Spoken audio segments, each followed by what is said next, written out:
ज्ञानेश्वरी अध्याय 9 राजविद्या राजगुह्य योग आणि यातील श्लोक क्रमांक 15 ओवी क्रमांक 246 ज्ञानोबा काय सांगता आपण बघूया.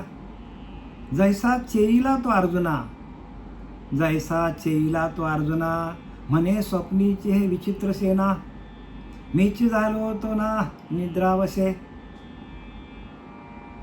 भगवंत अर्जुनाला सांगतो, जसा एखादा माणूस झोपेतून जागा झाला, जैसा चेईला तो अर्जुन. अरे अर्जुना, झोपेतून जागा झालेला माणूस स्वप्न बघत होता आणि तो सांगतो, स्वप्नात पाहिलेली चित्र विचित्र सेना जी आहे, लढाई बघत होता. लढाई, त्या लढाईमध्ये जेवढी सेना होती, हत्ती होते, घोडे होते, रथ होते, प्रतिस्पर्धी होते, हत्यारं होती, भाला होता, तलवार होती, काय जे काय असेल ते, बाण होता, ढाल होती, तलवार होती. हे स्वप्नामध्ये असताना मी सगळं बघत होतो. आणि तेच सांगतात भगवंत अर्जुनाला, जैसा चेईला तो अर्जुना, म्हणजे स्वप्नातून जागा झाल्यानंतर स्वप्नी जे दिसे ते स्वप्नीच साच आपुजे, चेईल्यावरी मग काहीच नाही हो. ज्ञानोबा सांगतात मागच्या एका अध्यायामध्ये, स्वप्नी जे दिसे ते स्वप्नीच साच आपुजे, म्हणजे स्वप्नामध्येच खरं वाटतं. चेईल्यावरी मग काहीच नाही, जागा झाल्यावर काही नाही हो, जागा झाल्यावर काहीच नाही. तसं इथं सांगतो, जैसा चेईला तो अर्जुना, जसा झोपेतून जागा झालेला माणूस, म्हणे स्वप्नीची विचित्र सेना, स्वप्नामध्ये मीच सेना झालो होतो, मीच घोडा झालो होतो, मीच हत्ती झालो होतो. सगळी जी काय सेना दिसायची स्वप्नामध्ये, एखाद्याचा त्या युद्धामध्ये कोणाचा हात तुटला तो बोंबलतो, ज्याने हात तोडला तो हसतो, गदा गदा गदा गदा हसतो.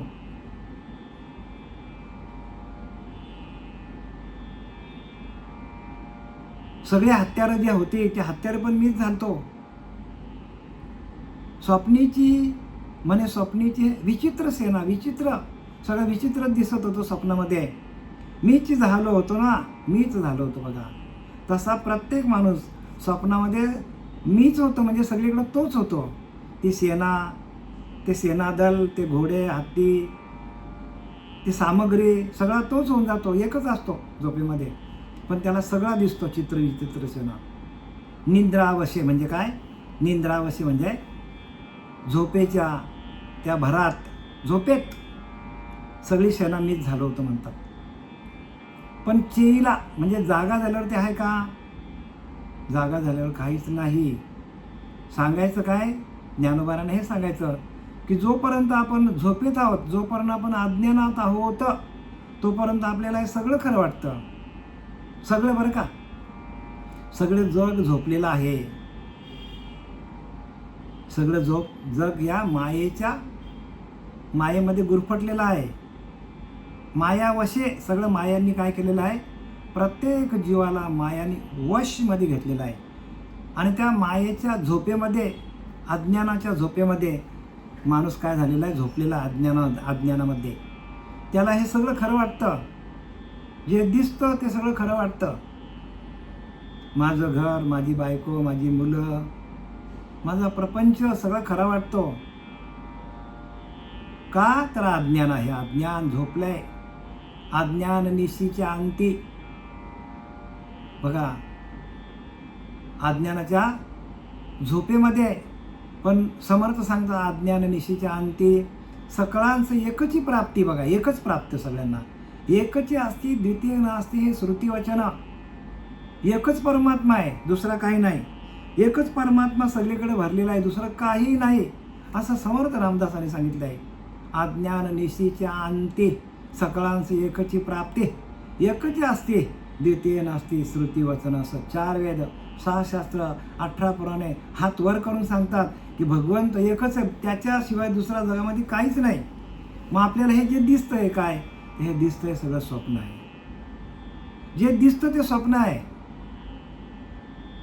आपल्याला हे खरं वाटतं, पण संपूर्ण गीता सांगते यद दृष्टम तन नष्टम, जे डोळ्याला दिसतं त्याचा नाश होणार आहे. जे जे डोळ्याला दिसे भासे ते रूप मायेचे. जे दिसतं, जे भासतं ते माया सगळी. दिसे भासे, उपजे ते नाशे, आणि नाशिले ते मायावशे दिसे. बघा, माया आहे काय करते, माया काय करते, अनेक रूप घेतो, पण ह्या संपूर्ण सृष्टीला चालवणारा एकच परमात्मा आहे. आणि मीच झालो होतो ना निद्रावशे, म्हणजे निद्रेने मला वश केला होता, झोपेने मला वश केला होता, आणि म्हणून मला हे खरं वाटत होतं. तसं आपल्याला या अज्ञानाने आपल्याला वश केलेलं आहे. अज्ञानाने या आपल्या अंतःकरणाचा ताबा घेतलेला आहे, म्हणून आपल्याला सगळं खरं वाटतं, पण हे खरं नाही. जे दिसतं ते खरं नाही. हे सगळं बदलणार आहे. आजचे विचार उद्या नसतील, आजचा देह उद्या नसणार. प्रत्येक ठिकाणी बघा, आजची सृष्टी उद्या नसणार. म्हणजे हे बदलतं, जे बदलतं ते काय आहे, ती माया आहे. आणि जे बदलत नाही, जे शाश्वत आहे, जे कायमस्वरूपी आहे, आणि ते ब्रह्म आहे. आणि त्या ब्रह्मापर्यंत जाण्यासाठी, त्या ब्रह्माची ओळख घेण्यासाठी नव्हे, त्या ब्रह्मभजनामध्ये भजनाशी एकरूप होता त्या भजनानंदामध्ये जाऊन आपल्याला स्वतः ब्रह्मरूप होता येणं, हे सर्व शास्त्रांचं उद्दिष्ट आहे. प्रत्येक जीवाला ब्रह्मरूप करण्यासाठी शास्त्र आहेत, आणि तो ब्रह्म कसा आहे याचीच ओळख नाही माणसाला. आणि तो ब्रह्म कुठे आहे, आपल्यातच, आपल्यामध्येच आहे. आपल्यामध्येच तो ब्रह्म आहे. बरं, आपल्यातला ब्रह्म आपल्याला प्राप्त झाला, आपल्यातला देव आपल्याला प्राप्त झाला. मग इतरांच्या ठिकाणी तो देव नाही का? इतरांच्या ठिकाणी पण तो आहे, पण इतरांचा कळत नाही, आपल्यातला कळतो, इतरांचा कळत नाही, आणि इथे भेद होतो. भेद कसा आहे, आपल्यातला कळला तर इतरांचा पण देव कळला पाहिजे. भेदाभेद अमंगळ लिहिले की नाही? प्रत्येकाच्या मध्ये तो परमात्मा भरलेला आहे. आणि म्हणूनच कोणाही जीवाचा न घडे मस्तर, वर्म सर्वेश्वर पूजनाचे. बघा काय सांगतात, कोणाही जीवाचा न घडो मस्तर, वर्म सर्वेश्वर पूजनाचे. सर्वांना चालवणारा जो ईश्वर आहे, त्या ईश्वराची पूजा कशी करायची, तो कुणाही देहाचा न घडो मस्तर. कुठल्याही देहाचा मस्तर होता कामा नये, कुठल्या पण देहाचा मस्तर होता कामा नये आपल्याकडनं. कारण त्याच्यामध्ये पण तो परमात्मा भरलेला आहे. म्हणून गाढवातला देव, ज्ञानोबांना गाढवामध्ये देव दिसला, नाथांना कुत्र्यामध्ये दिसलं का? तर त्यांचा अंतरात्मा देवरूप झाला होता. आणि एकदा का अंतरात्मा देवरूप झाला की सगळीकडे देव आहे. फक्त मंदिरातच नाही आहे, मंदिरामध्ये देवता आहेत, पण देव एकच आहे, आणि तो व्यापक आहे. कसा आहे, देव एकच आहे. सर्वाघटी राम देहादेही एक, सूर्यप्रकाशक सहस्त्र रश्मी.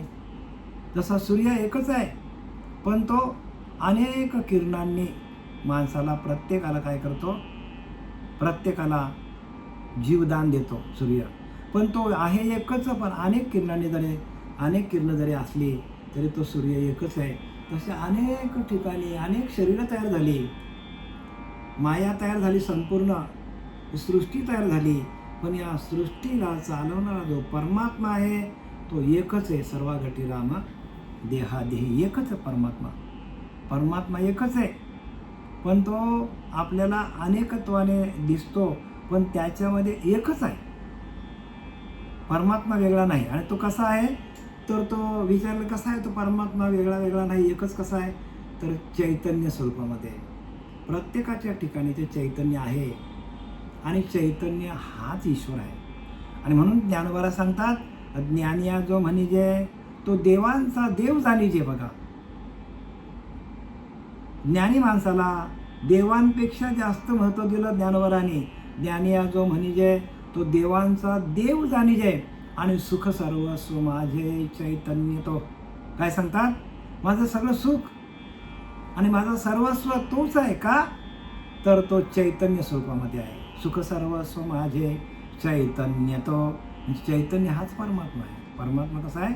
चैतन्य स्वरूपामध्ये आहे. आणि तो झाडामध्ये, तो इंद्रामध्ये, तो उंदरामध्ये, सगळीकडे तोच आहे. आणि त्या चैतन्य स्वरूपाची ओळख घेणं, त्याच्याशी एकरूप होणं, भजनानंदामध्ये जाणं, आणि ही खरी भक्ती आहे. खरी भक्ती काय? चैतन्य स्वरूपाशी एकरूप होणं. आणि एकदा काय चैतन्याची आपल्याला, कारण त्या चैतन्याच्या त्या तत्वावर सर्व सृष्टी येते आणि जाते. तरी चैतन्याच्या ठाई या शरीरांतरे येणे जाणे पाही, ऐसे जाणे तया नाही व्योमह दुःख. म्हणजे काय? हे चैतन्याच्या तत्वावर सगळी शरीर येतात जातात, येतात जातात, ऐसे जाणे तया नाही व्योमह दुःख. म्हणजे असं जो जाणेल त्याला अजिबात मोह होणार नाही सृष्टीचा. अजिबात सृष्टीचा मोह होणार, अजिबात शरीराचा मोह होणार नाही. शरीराचा मोह जाण्यासाठी आपण त्या चैतन्याला पकडलं पाहिजे. आपण त्या चैतन्याशी एकरूप व्हायला पाहिजे. आणि म्हणून ज्ञानोबारांना काय दिलंय? पदवी काय दिली? काय दिली? कैवल्याचा पुतळा प्रगटला भूतला. कैवल्याचा पुतळा प्रगटला भूतला. चैतन्याचा जिव्हाळा ज्ञानोबा माझा. चैतन्याचा जिव्हाळा ज्ञानोबा माझा. बघा सरळ लिहिले की नाही? ज्ञानोबा काय झालं जिव्हाळा? तर चैतन्याचा जीव. त्यांच्याकडे चैतन्य होतं. आणि आत्ताही जो माणूस ज्याला प्रगट आहे तो जर त्या ज्ञानोबारांच्या समाधीवर गेला तर त्याला चैतन्याचीच अनुभूती येते. पण त्याच्याकडे साधना असली पाहिजे. म्हणून साधन रूपी भक्तीच्या युक्ती आहे तो. युक्तीनं जावं लागेल, युक्तीनं जावं लागेल. भक्ती सगळेच करतात पण युक्ती नाही ना. युक्ती पाहिजे. आणि ते युक्ती देणारे जे असतात, जीवशिवाचं ऐक्य करणारे जे असतात तेच आपले सद्गुरू. बाकी सगळे आहेत ते गुरु आहेत. काय आहेत ते? आणि ते आपल्याला वाट दाखवतात. आता सेना ते सेना नव्हे, हे मीचे आघवे ऐसे एकत्वे मानावे विश्वतया. आता सेना ते सेना नव्हे. आता मी जागा झालो. झोपेमध्ये सगळी सेना बघितली, लढाई झालेली बघितली, एकामेकांना मारताना बघितलं. कोणी रडतो, कोणी हसतो, कोणी ओरडतो जोरजोरात. ज्याचे पाय तुटल्यात, कोणाचे हात तुटल्यात, कोणी जखमी झालाय, कोणाचं डोकं फुटलंय, सगळे ओरडतात. जसंच्या तसंच दिसतं. त्यांच्या अंगावर रक्त दिसतं जसं स्वप्नामध्ये. हातपाय तुटलेले दिसतात. बघा स्वप्न जसाच्या तसाच दिसतो. काहीही फरक पडत नाही. यात किंचितही स्वप्नातल्या दृश्यामध्ये फरक पडत नाही. जसाच्या तसंच हुबेहूब दिसतात माणसाला. मग ते खरं दिसतो. काय दिसतो? ते विचित्र दिसतो. विचित्र सेना म्हणजे खरी खरी वाटतं. जरी विचित्र असली तरी स्वप्नात ती खरी वाटते. पण कुठपर्यंत? स्वप्न आहे तोपर्यंत. स्वप्न गेल्यावर आहे का ते? आता सेना ते सेना नव्हे. आता सेना पण राहील का? जागा झाली. हे मीचे आगवे हे ऐसे एकत्वे मानवे. मी एकटाच तिथे घोडा झालो होतो, हत्ती झालो होतो. एकटाच बरं का. एकटाच घोडा झालो, हत्ती झालो, ते सैन्य झालो. हे दुःख करणारा मी एकटाच होतो, सुख पण बघणारा मी एकटाच होतो स्वप्नामध्ये. विश्वतया ऐसे एकत्व मानवे विश्वतया. तसं हे जे विश्व जे आहे अशा प्रकारे त्या पुरुषाला जग एकरूप भासते. बघा ज्याला ज्ञान झालं त्याला स्वप्नामध्ये जे खरं वाटतं. स्वप्नामध्ये आता जी सेना पाहिली होती ती सेना नव्हतीच, ती मीच झालो होतो. सेना बघितली ती सेना नव्हती, मीच होतो असं त्याला वाटतं. तसं भगवंत सगळीकडे आहे. पण ज्ञानस्वरूप अवस्था झाली तर सगळीकडे त्याला परमात्मा दिसतो. ऐसे मीच होनी पांडवा करी ती माझी सेवा. बघा, भगवंताला प्राप्त करण्यासाठी भगवंतच व्हावं लागतो. जसं एखाद्याला डॉक्टर व्हायचं असेल, डॉक्टरची परीक्षा देऊन त्याला काय दवाखाना हॉस्पिटल टाकायचं त्याला, तर त्याला आयऱ्या गेल्याचं काम नाही, त्याला डॉक्टरच व्हावं लागतो. ही लौकिकातली पदवी आहे. तसं आपल्याला प्रत्येकाला देव होऊनच देवाचं कार्य करता येतो. देव होऊनच देवाचं कार्य करतात. देव वेगळा ना आपण वेगळा हे कार्य नाही, ही पूजा नाही. ही आपली गफलत आहे कुठेतरी. देव होऊनच तुकाराम महाराज म्हणतात की नाही, देव पाहावयासी गेलो आणि देवच होऊन ठेवलो. बघा, म्हणजे आपण देव बघायला गेलो तर आपल्याला देव व्हावं लागेल. आपण आणि देव वेगळा नाहीच आहे, पण आपण आपल्याला मानतो देव वेगळा ना आपण वेगळा. मग हे कुठपर्यंत चालेल? कुठपर्यंत आहे? अज्ञान आहे तोपर्यंत. एकदा तुमची ज्ञान अग्नी तुमची प्रज्वलित झाली, ज्ञान ही अग्नी आहे, आणि एकदा का म्हणून लिहिले की नाही, नाम संकीर्तन साधन पै सोपे, नाम संकीर्तन साधन पै सोपे, जळतील पापे जन्मांतरीची, जळतील पापे जन्मांतरीची, न लागती सायास जावे वनांतरा, सुखे येतो घरा नारायणा. याचा अर्थ काय होतो? नाम संकीर्तन साधन पै सोपे, पण जळतील पापे. कशातून पाप जळतात? नाम संकीर्तन. नामातून सर्व पापाचा नायनाट होतो. आणि एकदा का आपल्यातनं पाप गेलो की आपणच परब्रह्म आहोत, आपणच व्यापक होतो. म्हणून मीच होऊनी पांडवा करीती माझी सेवा. भगवंत सांगतो, माझी सेवा करायची असेल तर तुम्हाला देव व्हावा लागेल. देवाला म्हणून आपण देव घेत नाही, देव घ्या कोणी देव घ्या. तुकाराम महाराज, देव घ्या कोणी देव घ्या म्हणजे देव व्हा तुम्ही, पण देव व्हायला कोणी तयार नाही. पूजा करायला तयार आहेत, पण देव आपल्या आतमध्ये घ्यायला कोणी तयार नाही. आपणच परब्रह्म आहोत. म्हणून इथे काय झालेली आहे, सगळे भक्ती मार्गामध्ये इथे मोठी गफलत झालेली आहे. पण ती रिपेअर कोण करणार? ते कोण करणार रिपेअर? कारण त्याच्यासाठी अनेक जन्माचं पुण्य लागतो. कारण तुकाराम महाराज म्हणतात, जन्मोजन्मी आम्ही बहुपुण्य केले, तव या विठ्ठले कृपा केले. जन्मजन्माची पुण्य लागतो. तसं या जन्मातलं पुण्य पुढच्या जन्मात उपयोग पडेल. या जन्मात आपण पुण्य केलंच नाही तर आपल्याला भक्ती करण्याचा अधिकार पुढच्या जन्मात होणार नाही. कारण काय? आपल्याला 4 पायांचा व्हावं लागेल, आणि 4 पायांच्या प्राण्याला बुद्धी नावाची वस्तू नाही आहे. म्हणून ह्याच जन्मामध्ये आपल्याला काय करायला पाहिजे? भगवंताची सेवा करायला पाहिजे. म्हणून सततम कीर्तयंत माम, सातत्याने आपल्याला भगवंताचं भजन करायला. आता सेना ते सेना नव्हे, हे मीच एक आगे. बघा, सेना नव्हती, मीच चालवतो सेना. असे एकत्वे मानवे विश्वतया. असं आपणच हे विश्वची माझे घर. ऐशी मती जयांची स्थिर, किंबहुना चरानिचरा आपणच झाला. हे विश्वची माझे घर. अशा आपल्या उन्मनी अवस्थेला जायला पाहिजे. उन्मनीच्या सुखा भेटतो भगवंत, देव भेटतो आपल्याला, पण उन्मनी अवस्थेमध्ये जायला लागेल आपल्याला. उन्मनी म्हणजे काय? कुठलेच विचार मनामध्ये तुमच्याकडे पाहिजे नाही, कुठलेच विषय नाही पाहिजे, कुठलेच गुण नाही पाहिजे. उन्मनीच्या सुखा भेटतो भगवंत. बघा, उन्मनीच्या सुखामध्ये भगवंत भेटतो.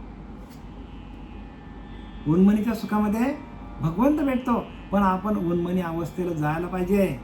आपण उन्मनी अवस्थेला जातच नाही. आणि म्हणून जागृती, स्वप्न, सुसुप्ती, तुर्या आणि उन्मनी अवस्था म्हणजे 5वी अवस्था म्हणजे ज्ञान कैवल्य अवस्था. जागृती अवस्था आहे, स्वप्नातली अवस्था. तर स्वप्न दाखवलं तुम्हाला, स्वप्नामध्ये काय ते सुसुप्ती म्हणजे गाढ झोप. त्या झोपेमध्ये आपण कुठं आहोत काय काहीच माहीत पडत नाही आपल्याला. जागृती, स्वप्न, तुर्या अवस्था म्हणजे अर्धी माया अर्धा ब्रह्म. आणि उन्मनी म्हणजे पूर्णतः परब्रह्म स्वरूप. उन्मनी अवस्था म्हणजे काय? पूर्ण परब्रह्माची प्राप्ती, पूर्ण परब्रह्म स्वरूप. आपणच पूर्णपणे परब्रह्मचा होतो, हवतच आपण, आणि ते आपल्याला अनुभूती येते. आपणच देव आहोत अशी अनुभूती येणे. अहम ब्रह्मास्मी. वासुदेव तत्वता. मग तो जीव हे भाष्य सरे. आता अशा अवस्था झाल्यावर सगळीकडे मीच भरलेला आहे अशी जर त्या साधकाची अवस्था झाली तर मग तो साधक सांगतो, भगवंत सांगतो उद्धवाला, मग तो जीव हे भाष्य सरे. काय सांगतात? मग त्या शरीरामध्ये देहबुद्धी आहे किंवा जीव आहे, तो जीव स्वरूप अवस्था जातो आणि परब्रह्म स्वरूप अवस्था होते. मग तो जीव हे भाष्य सरे. प्रत्येक मुखातून जो शब्द निघेल तो परब्रह्माचा शब्द असेल. जीव त्याचा जीवभाव निघून जातो आणि शिवभाव त्याचा तयार होतो. अब्रह्म्य परमात्म बोधे. बघा, अब्रह्म्य परमात्म बोधे भरे. मीच ब्रह्म असा बोध त्याला तयार होतो. काय लिहिलंय? मग तो जीव भाष्य सरे अब्रह्म्य परमात्म बोधे भरे. म्हणजे आपणच परब्रह्म आहोत असा तो बोध त्याला होतो. बोध करी तूची स्वयं परब्रह्मा. बोध करी तूच स्वयं परब्रह्म. देहाचा निराश करून पाहे आणि परब्रह्म अनुभवणे हंसानंद म्हणे. बघा, हंसानंद स्वामीचं काय वाक्य आहे? बोध करी तूच स्वयं परब्रह्म. ऐसा ध्याता होतो तद्रूप. असा तो ध्याता आहे, तो तद्रूप होतो त्या नामाच्या भावनातून. बोध करी तुची स्वयं परब्रह्म. ऐसा ध्याता होतो तद्रूप. देहाचा निराश करून पाहे आणि ब्रह्म अनुभवणे हंसानंद म्हणे. म्हणजे देहाचा पूर्णपणे विसर पडला पाहिजे असा हंसानंद स्वामी म्हणतो. देहाचा निराश करून पाहे परब्रह्म अनुभवणे आणि तेव्हा आपल्याला परब्रह्माची अनुभूती येईल. हंसानंद म्हणे असा हंसानंद स्वामी म्हणतात. आणि या सगळ्या देहाच्या अवस्था आहेत बरं का. आणि या अवस्था आपल्याला प्राप्त करून घेतल्याच पाहिजे. मग तो जीव हे भाष्य सरे. मी देह म्हणता कोटी ब्रह्म हत्या आहे. हो, आपण आपल्याला देह समजलं तर कोटी ब्राह्मणांची हत्या केलं तर पातक आपल्याला लागणार आहे. आपण देह नाहीच आहोत, आपणच परब्रह्म आहोत, आपणच ब्रह्म आहोत असा ज्याचा भाव झाला देवदुरी नाही यायला. हो, आणि हे कोणीच सांगत नाही. आपण परब्रह्म आहोत कोणीच सांगत नाही. देव वेगळा आणि आपण वेगळा झाला. भक्ती मार्गामध्ये घोटाळा झाला. भक्ती मार्गात दोन भाव झाले. देव एकच आहे, भाव एकच पाहिजे. डॉक्टर होऊनच डॉक्टरची परीक्षा देऊन डॉक्टर होऊनच आपल्याला डॉक्टरचा बिझनेस करता येतो. वकील होऊनच आपल्याला वकिलाचा धंदा करता येतो. इंजिनियर होऊन आपल्याला इंजिनियरची नोकरी साधता येते. तसा देव होऊनच आपल्याला देवाची प्राप्ती होतो. लक्षात घ्या, देव व्हावा लागतो. देव बघण्याची वस्तू अजिबात नाही.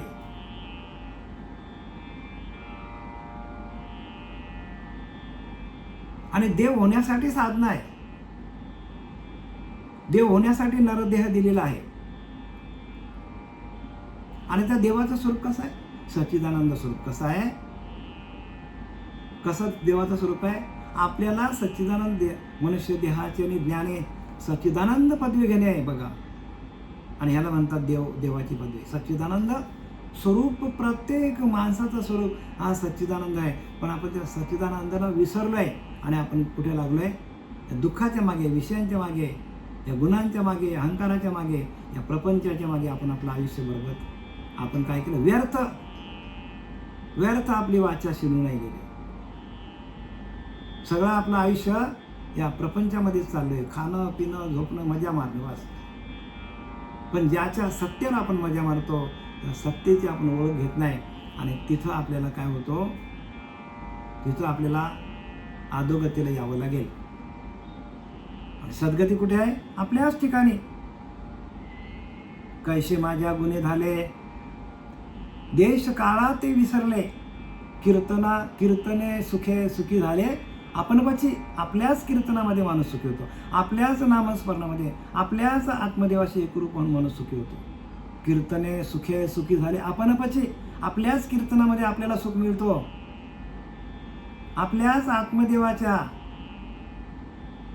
कीर्तनामध्ये आपल्याला सुख मिळतो. कैसे माझ्या गुन्हे झाले, देश काळात ते विसरले. बघा, कुठल्या देशात आहो, कुठल्या काळात आहे, कुठल्या वेळ काही आठवत नाही. भजनानंदमध्ये गेल्यानंतर देश काळात ते विसरले आणि कीर्तने सुखे सुखी झाले. आपण पची आपल्याच आत्मदेवाच्या कीर्तनामध्ये माणूस सुखी होतो. बाहेरच्या कीर्तनामध्ये नाही का सुख मिळत नाही. तिथे बाहेर ते बरेच मंत्र आहेत. मी एवढे शास्त्र कशाला लिहिल्यात आणि शास्त्र गुह्य सांगतो आणि आपण वरवरची भक्ती केली, जमेल का? नाही जमणार. आत उतरावं लागेल, अंतर्मुख व्हावं लागेल. अंतर्निष्ठ तितकेच उतरले, अंतर्भ्रष्ट तितके बुडाले, समर्थ सांगतात. मग तो जीव हे भाष्य सारे बघा, एकदा का व्यापक झाला की तो त्याच्याकडे जीव नावाची वस्तू राहत नाही. तो ब्रह्मस्वरूप होतो. अब्रह्म परमात्म बोधे भरे आणि मीच ब्रह्म असा त्याला बोध तयार होतो. बोध म्हणजे काय? अहम ब्रह्मास्मी हा बोध आहे. अहम ब्रह्मास्मी वाणी, एक वेळ पडता कानी, अविद्या गेला निरसुने.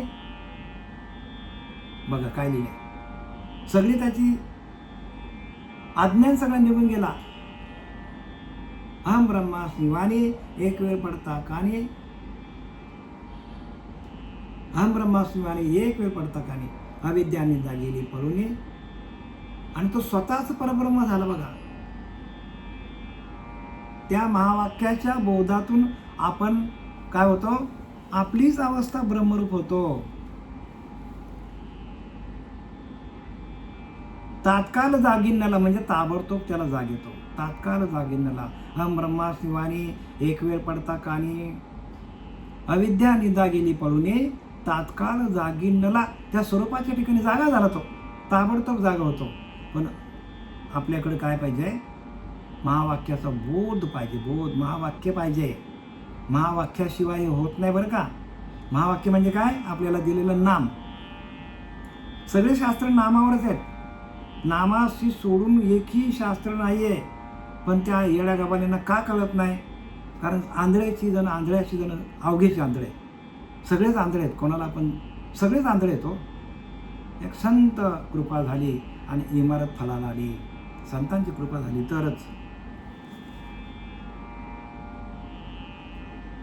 मग तो जीव हे भाष्य सारे आ ब्रह्म आ परमात्म बोधे भरे, ऐसे भजती ज्ञाना ध्वरे, एकत्व येणे असं त्यांना ज्ञान होतं की आपणच परब्रह्म आहोत.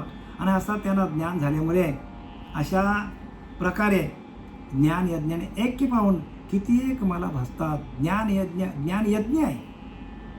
आपल्या स्वरूपाच्या ठिकाणी एकरूप होणं हा ज्ञान यज्ञ आहे. हा स्वतःचा स्वतःनेच करायचा.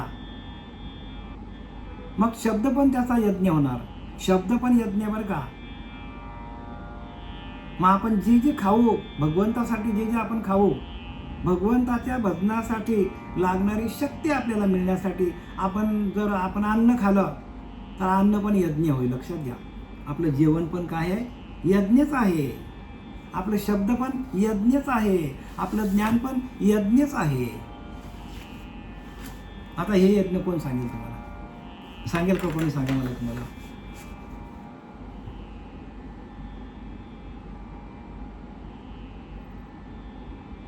मग आपण जे जे जेवतो, जेवतो ते आपण भगवंताच्या नामातून जेवतो. हरिभजनातून जेवतो आपण.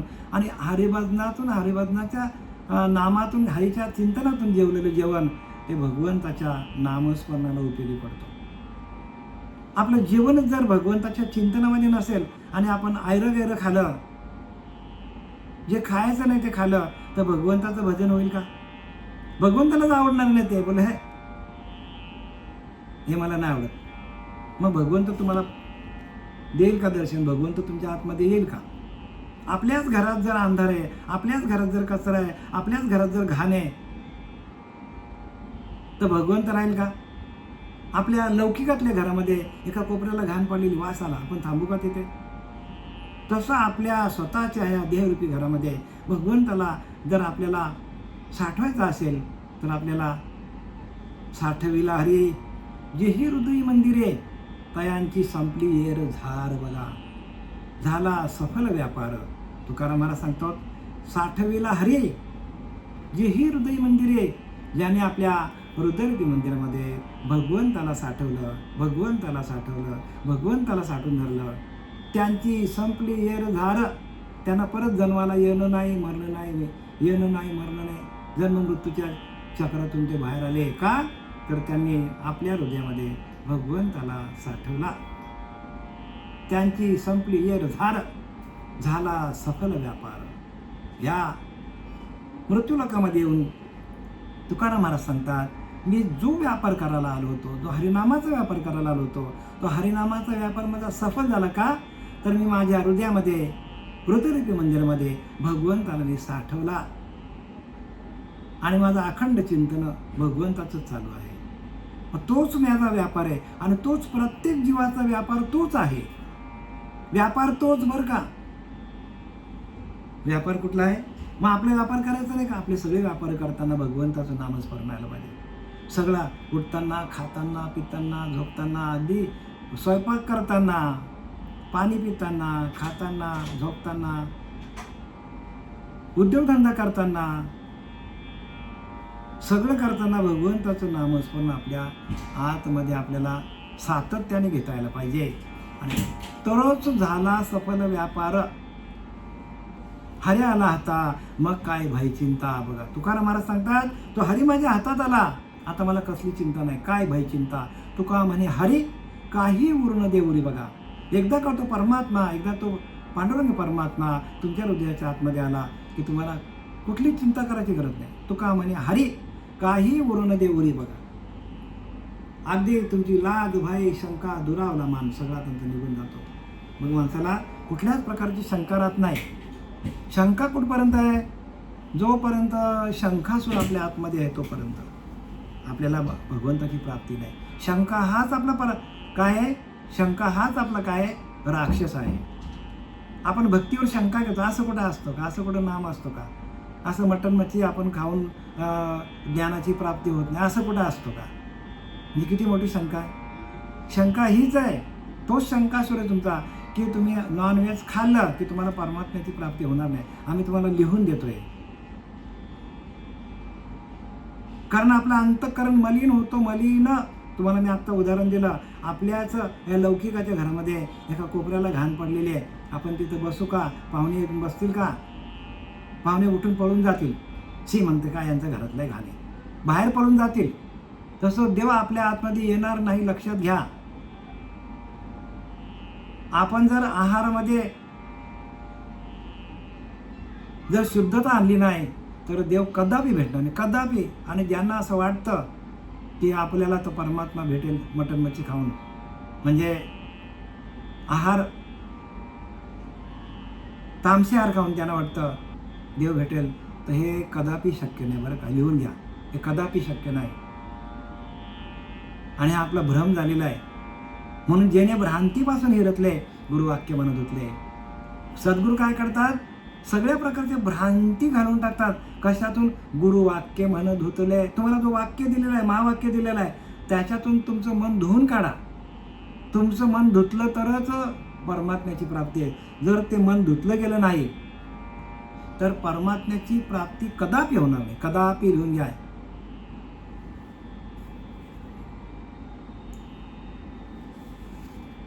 आणि मग काय लिहिले ते?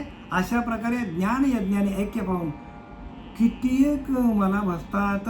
कितीतरी लोक, कितीतरी साधू, कितीतरी संत, कितीतरी साधक त्या ज्ञान यज्ञाने. म्हणजे ज्ञान यज्ञ म्हणजे काय? ज्ञान म्हणजे काय? अहम ब्रह्मास्मी हे ज्ञान लक्षात घ्या. तो बोध आहे अहम ब्रह्मास्मी. त्या बोधाच्या माध्यमातून त्यांचं अखंड यज्ञ चालू होतो आणि त्या यज्ञातून त्या अखंड माझ्याशी मद्रूप होतात, माझ्या स्वरूपाशी एकरूप होतात. आणि ते त्यांचं भजन अखंड चालतं. भजन काय करतो? अखंड चालतो भजन. आणि त्या भजनानंदामध्ये जाऊन गोपिका, बघा गोपिका शृंगार करायच्या बरं का. गोपिका जेवायच्या तरी त्यांच्या जेवणामध्ये पण कृष्ण परमात्मा, शृंगारामध्ये पण कृष्ण परमात्मा, त्यांना सगळीकडे परमात्माच दिसायचा कृष्ण. पाण्याला जाताना, मथुरेला जाताना सारखा त्यांना चित्तात कृष्णच दिसायचा त्यांना. का? कारण चित्तामध्ये त्यांच्या भगवंताचं अखंड भजन चालू होतो. जेवतो माझं जेवण जे आहे ते मी कृष्ण परमात्म्यासाठी जेवतो. माझा देह जो आहे तोच कृष्ण परमात्मा आहे. मग जेव्हा कृष्णची होई आपण, तेव्हा कृष्णची होई आपल्या अंतःकरण. संकल्पाच्या अंगणे लागते नाना सिद्धी. बघा, जेव्हा कृष्णची होई आपण, तो कृष्णची होई आपल्या अंतःकरण. आपल्याला कृष्ण व्हावं लागेल. कृष्ण हा अंतःकरणाचा भाव आहे. आणि जो भाव त्या कृष्ण परमात्म्याकडे होता तोच भाव आपल्याकडे आहे. पण तो भाव प्रगट करण्यासाठी कृष्ण परमात्म्याने सांगितलं नामदेवरायांना, तू कोणाला भेटायला जा? विसोबा खेचरांना भेटायला जा. तुकोबारायांकडे तोच होता विठ्ठल, पण त्यांना सांगितलं बाबाजी चैतन्याकडे जा. तसं आपण जोपर्यंत गुरुला शरण जात नाही तोपर्यंत खऱ्या ज्ञानाची प्राप्ती होणार नाही. अशी आपण देवतांची कितीही पूजा केली तरी आपल्याला तिथपर्यंत पोचता येणार नाही. आत्मनिवेदन भक्तीपर्यंत, समाधीपर्यंत पोचता येणार नाही. आणि जर तिथपर्यंत आपण पोचलो नाही तर आपल्याला परत खाली 84 लक्षमध्ये जावं लागेल. मग तिथे काय? आहार, निद्रा, भय आणि मैथून एवढाच. त्याच्या पलीकडं भक्ती नावाची वस्तू तिथे नाही आहे.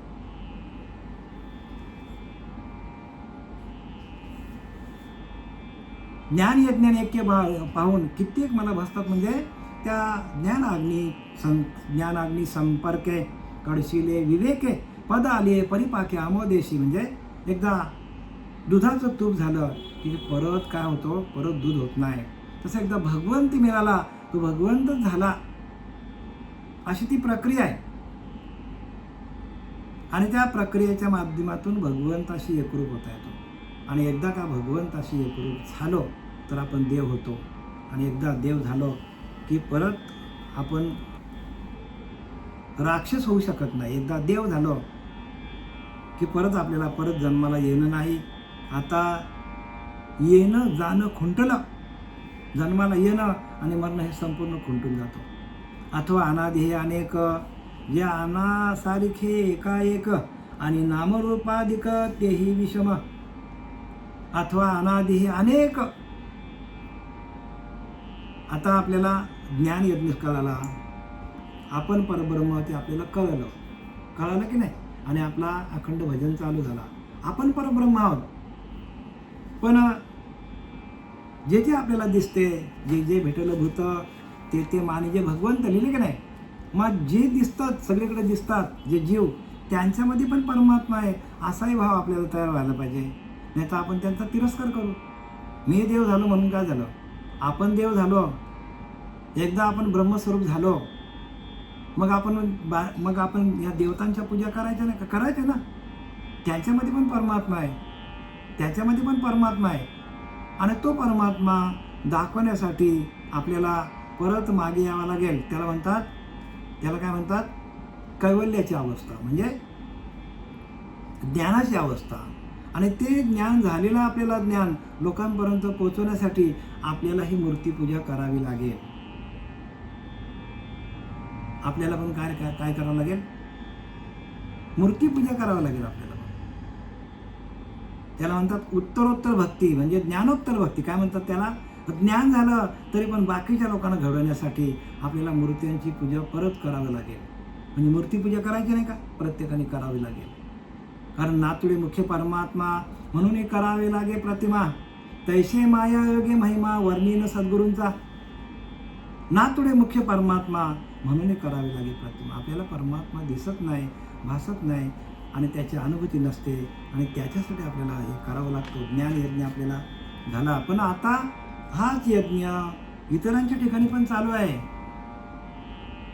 आपल्याला आपल्यातला देव कळाला. आता सर्व घटीराम देहा देही एक, म्हणजे सगळीकडे राम आहे. प्रत्येक देहामध्ये पण तो आहे. आपल्याकडे पण तोच आहे, पण लोकांकडे पण तोच आहे. पण लोकांमधला परमात्मा पण आपल्याला दिसला पाहिजे. आपल्यातला दिसला, आपल्याला अनुभूती आली. मग लोकांमध्ये नाही का तो?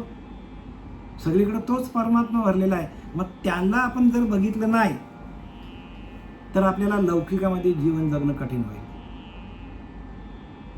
आपल्याकडनं तिरस्कार होईल, आपल्याकडनं अपमान होईल. म्हणून प्रत्येकामध्ये भगवंताने प्रत्येकामध्ये, प्रत्येक जीवामध्ये भगवंताचं वास्तव्य आहे. म्हणून एका सहाय्य करू अवघेच धरू सुपंथ, लिहिले का नाही? एकामेकाला सहाय्य करून आपल्याला हा सुपंथ वाढवायचा जो आपल्याला दिलेला आहे पंथ. हा पंथ आपल्याला आनंद संप्रदाय, हा आपल्याला एका सहाय्य करू अवघेच धरू सुपंथ. आपल्याला हा पंथ वाढवायला लागेल. कारण हे कार्य नव्हे एकाचे, बरं का? काय की आपल्याला अधिष्ठान भगवंताचं पाहिजे आणि ते भगवंताचं अधिष्ठान लावता यायला पाहिजे आपल्याला. आणि भगवंताच्या अधिष्ठानाशी एकरूप कसं व्हायचं, ही सगळी प्रक्रिया कोणाकडे असते? संतांकडे असते. म्हणून कार्य आहे चळवळीचे, जो करील तयांचे, परंतु तेथे अधिष्ठान पाहिजे भगवंताचे. बघा, भगवंताचं अधिष्ठान पाहिजे.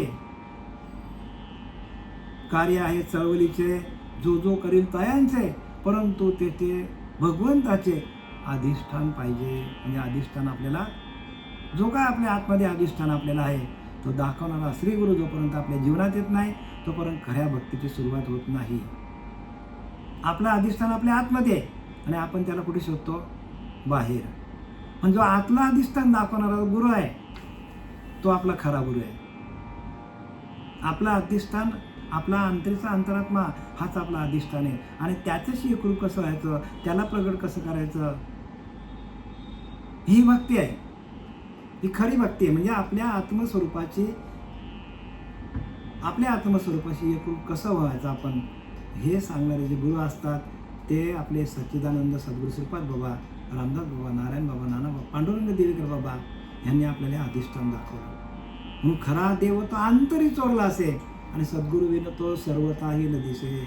आतमध्ये देव आपण ठेवलाय आणि त्याला चोरलाय आणि आपण देवाला कुठे शोधतो? आपल्या आतमध्ये देवाला आपण शोधतो कुठे? बाहेर. आतला प्रगट झाला तर बाहेरचा दिसेल. म्हणून आतला प्रगटीकरण खूप महत्त्वाचं आहे आणि आपण महत्त्व तिथं द्यायला पाहिजे. आत्मज्ञानालाच आपण महत्त्व द्यायला पाहिजे.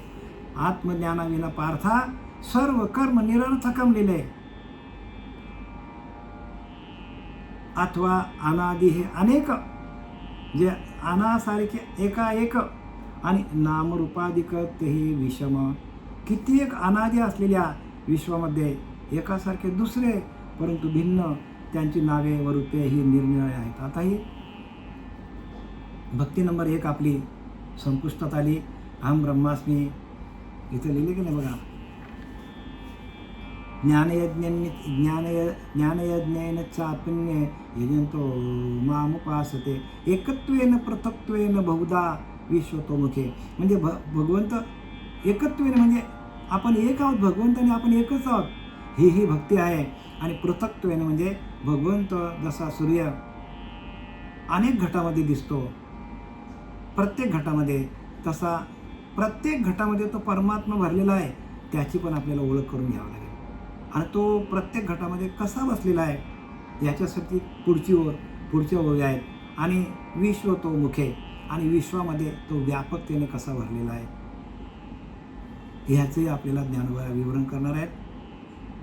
म्हणजे यज्ञ आपल्याला आपल्या स्वतःचा यज्ञ चालू झाला तर प्रत्येक तोच यज्ञ, तोच हरिनामाचा यज्ञ प्रत्येक जीवाकडे चालू आहे अशी आपल्याला अनुभूती येते.